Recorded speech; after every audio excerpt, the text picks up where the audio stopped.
사랑의 하나님 아버지, 오늘의 말씀을 통하여 세상을 살아가는 법을 아버지여 배우게 도와 주옵소서. 예수님 이름으로 기도합니다. 아멘. 오늘은 4월 1일입니다. 3월이 이제 다 지나갔네요. 누가복음 20장 19절부터 26절의 말씀입니다. 오늘 이 말씀 시작 보니까요, 예수님이 비유 때문에 이제 지금 이런 놀라운 이런 사건이 지금 생기는데요. 예수님 비유한 것은 그 먼 곳에 왕위를 받으러 간 주인이 자기의 포도밭을 농부들에게 세를 주고 그렇게 맡겼다가 그 아들을 보냈더니 아들까지 죽이는 그런 비유를 하지 않았습니까? 그랬더니 그 비유를 서기관과 대제사장들이 듣고서는 비유는 우리 보고 하는 말이다. 대번에 알았습니다. 그래 알아가지고는 안 되겠다. 예수님을 말로는 못 이겼으니까 오히려 그 예수 그 그리스도를 예수님을 말로 또 엮어가지고 이 사람을 꼼짝 못하게 해서 자기들이 목표인 예수님을 죽이는 자리까지 끌고 가야 되겠다 생각을 하고 정탐을 보냈습니다. 그래서 정탐을 보내서 이제 그 당시 로마의 치하에 있었는데 이 유대인들이 가장 큰 고통이 뭐였겠습니까? 로마에서 피정복국에서 걷어가는 세금이었습니다.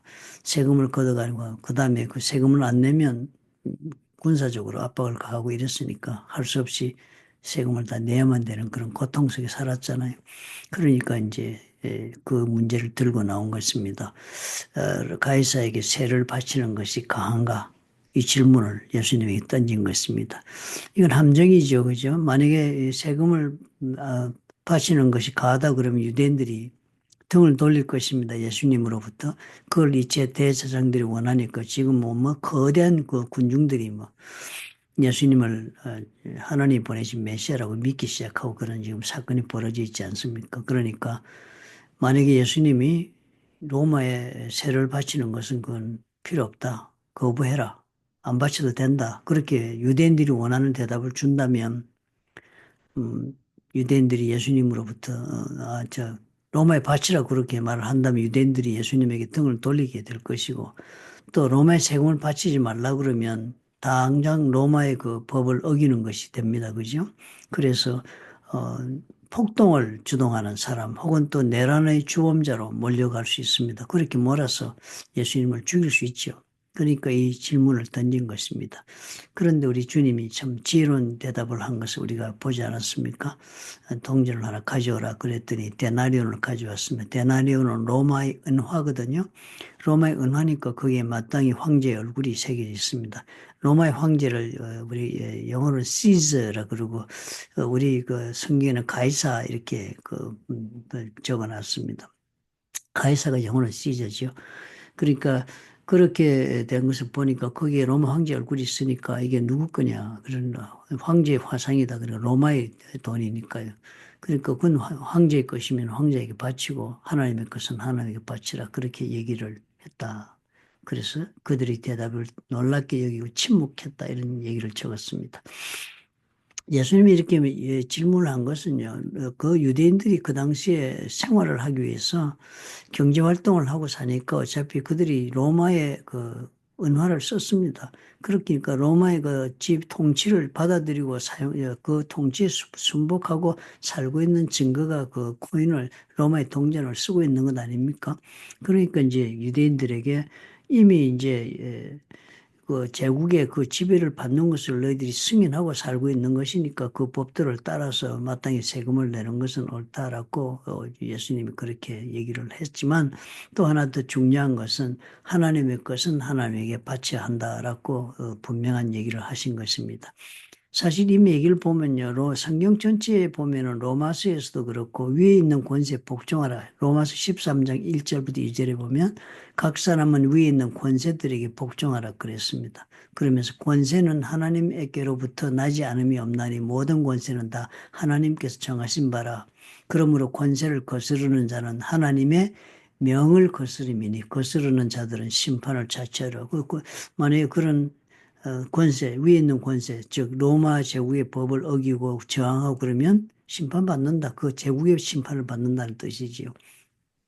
그러니까 그렇게 할 것 아니다는 것입니다. 정권에 순종해라. 하나님이 다 세운 지도자들이다. 국가들이다. 그 다음에 베드로 전서에도 보면 또 똑같은 얘기 나옵니다. 인간의 모든 제도를 주를 위하여 순종하되 혹은 위에 있는 왕이나 혹은 그에게 보내신 총독에게 하라.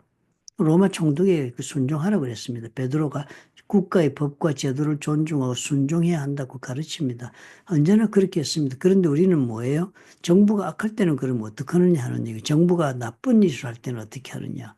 그래서 그럴 때 하나님의 뜻에 나쁘다는 것이 하나님의 뜻에 어긋날 때는 어떻게 이게 문제 아닙니까? 그죠? 그러니까 정부가 악할 때는 어떻게 하느냐. 물론 복종한다. 그렇지만 정부가 악한 일을 할 때 성경은 뭘 가르쳐 주고 있냐가 우리가 보면 성경에 보면 애굽의 바로왕 유대인들의 애들이 태어나면 막 죽이라 그래서 아들이면 죽이라고 산파들에게 명령하지 않았습니까? 그랬더니 그 남자의 태어나면 죽이라고 그랬는데 그 산파들은 어떻게 했습니까? 그 애굽의 바로왕의 명령을 은근슬쩍이 다 거절했습니다. 그지? 왕의 명령을 다 어기고 그냥 늦게 가서 뭐 애들 살려줘 버리고 뭐 이러고는 그냥 아이들을, 남자를 죽이지 않았습니다. 죽이지 않으니까 왜 애굽의 바로왕이 나중에 산파대 물으니까 거짓말로 대답했습니다. 히브리 여인들이 너무 건강해가지고 우리가 도착하기도 전에 애들 다 낳아버리고 이러기 때문에 우리가 어떻게 손을 쓸 수가 없었다. 그렇게 해서라도 이 사람들은 부당한 지시를 거부했습니다. 그 다음에 이제 그 바빌론 제국에서 다니엘의 세 친구들 사드락과 메삭과 아벤누고요. 금신상에 절하라고 그랬지 않습니까? 그런데 금신상에 절하기를 거부해가지고 이 사람들은 끓는 용광로 불에 던져지잖아요. 그죠? 그러니까 부당한 것은 그 순종하지 않았습니다. 하나님을 어기는 법은 이 사람들은 따르지 않았습니다. 사도행전에 보면 베드로와 사도들도 유대 지도자들의 이 전도를 하지 말았고 유대 지도자들이 그렇게 했지만은 그때 사도행전에 보면 베드로와 사도들도 사람보다 하나님께 순종하는 것이 마땅하다고 선언을 했습니다. 그러니까 실제로 이 세상 권세에 다 우리가 복종하고 순종하고 살아라 주어진 법에. 그렇지만 그 세상 권세가 나로 하여금 하나님의 법을 어기게 만들 때 그럴 때는 어떻게 해요? 그것을 순종하지 말아라. 하나님의 법에 순종하는 더 옳다는 거죠. 그래서 하나님의 법에 순종하기 위해서 불이익을 당하더라도 불이익을 당하라 하는 것입니다. 그래서 사드락과 메삭과 아벤느고 금신에 절하지 않고 용광로에 던져지는 불이익을 당했습니다. 그러나 하나님께서 그 나머지 알아서 하시는 것이었죠. 그죠? 내용을 보면은. 뭐 마찬가지로 언제나 보면은 다윗도 사울 같은 경우에 손을 대기를 거부했습니다. 하나님의 뜻에 어긋나니까 아무리 자기 이익을 위해서라도 행하지 않았습니다. 두 번이나 죽일 수 있어도. 그러니까 결국은 우리가 어떻게 해요?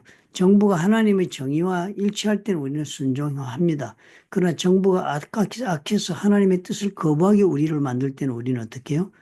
거부해야 한다. 그래서 따르지 말아야 한다. 가령 예를 들어서 민주당 정권이 미국에서 그 뭐 이상한 법들 많이 만들었지 않습니까? 그 동성애에 관해서 법도 많이 이랬을 때 그런 법들 우리 저항해야죠, 그죠? 하나님의 뜻에 거부하는 것이니까. 그런데 저항하는 방법이 중요한 것입니다. 우리 예수 믿는 그리스도인들은요, 예수께서 그래서 그런 악한 법 이런 것을 막 폭력으로 저항하고 무력으로 저항하고 이래서 그것을 바꾸라고 말씀하지 않았습니다. 하나님 앞에 내가 올바른 길을 선택하고 내가 갈 길을 걸어가므로 내가 저항해서 하나님께서 그 문제를 결국은 해결해 주도록 하는 것이지 폭력적이나 그런 무법적인 방식을 하는 것이 아니라 기도하고 믿음으로 하나님의 뜻을 내가 딱 찾아서 걸어가므로 그 길을 하나님이 해결해 주시도록 그렇게 선택해야 한다라고 말씀해 주는 것입니다. 그리고 가령 예를 들어서 기독교인들이 몽땅 뭉쳐가지고 트럼프 도장 찍어줬지 않았습니까? 그렇게 하면 우리가 막 그 동성연애를 막 어떻게 막 우리가 그것이 죄악이다 이래가지고 막 폭력적으로 막 행하고 이렇게 할 것이 아니라 트럼프를 우리 하나님의 뜻 가운데 대통령으로 세워가지고 그 사람이 그 하나님의 뜻 따라서 다 동성연애 정리하도록 하고 이렇게 하듯이 우리 선택하는 방법은 비폭력적이어야 한다. 무법적이서는 안 된다. 그 국가가 다스리는 그 법 한도 내에서 제대로 따라가야 한다라고 가르치고 있다. 그런 것을 우리가 보게 됩니다. 많은 경우에 이게 남미나 이런 게 뭐 그런 나라에서 보면은 이 예수 믿는 이 종교 그리스도인들이 해야 하는 것을 엉뚱한 방향으로 이렇게 해석할 때가 많습니다. 사회의 불의를 그리스도의 힘으로 다 개선하고 정의로 바꾸게 하기 위해서 혹은 사회의 가난함을 다 해결해 주기 위해서 우리가 일선에 서서 사회운동을 해야 된다, 뭘 해야 된다 하는 경우 많이 보는데요. 우리 예수님은 그렇게 가르치지 않습니다. 세상을 변화시켜 가지고 우리가 사는 세상을 변화시켜서 우리 삶을 변화시키라. 예수 믿지 않는 사람이 반드시 세상을 변화시켜서 사람들에게 일어나고 있는 문제를 해결하라 말하지 않았습니다. 예수님의 가르침은 언제나 우리 속사람이 우리가 변화되어서 변화된 우리로 인하여서 세상이 변화되도록 하나님은 우리에게 원하고 계신다 하는 것을 우리가 기억해야 하겠습니다.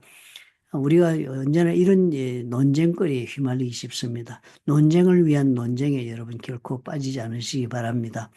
정부가 불이하나가는 것 같아. 가령 예를 들어서 독일에서 이제 히틀러가 그렇게 막 유대인을 학살할 때 그런 문제 저항하지 않은 사람들은 죄인이다. 뭐 또 저항한 사람은 어때 이런 식으로 뭐 일반적으로 일괄적인 그런 막 논쟁을 벌리고 그것 가지고 이야기한다는 것은 아무런 의미가 없습니다.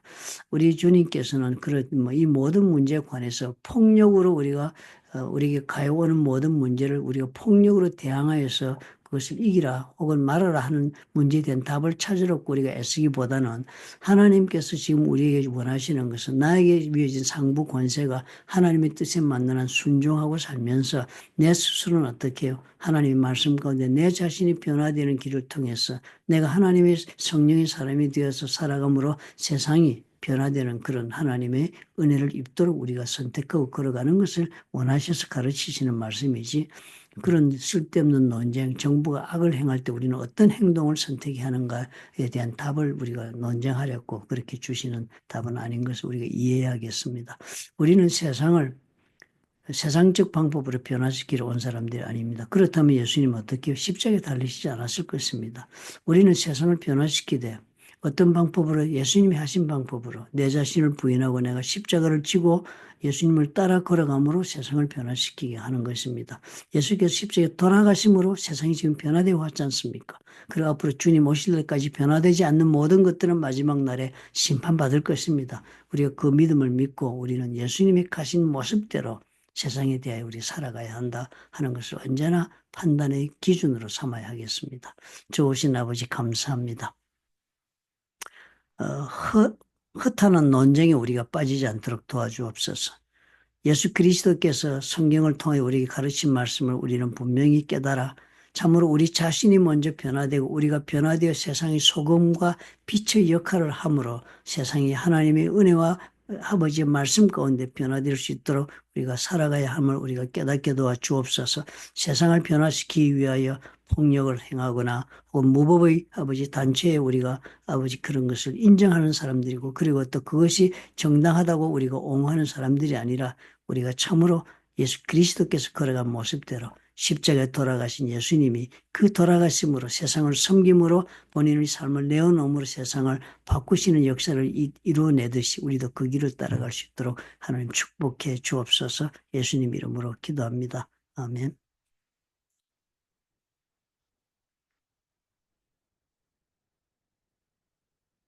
우리가 세상을 변화시킬 수 없다 그래서 무력하게 뭐 수동적으로만 살라고 또 그렇게 해석하는 것은 옳은 것은 아니겠죠. 그죠?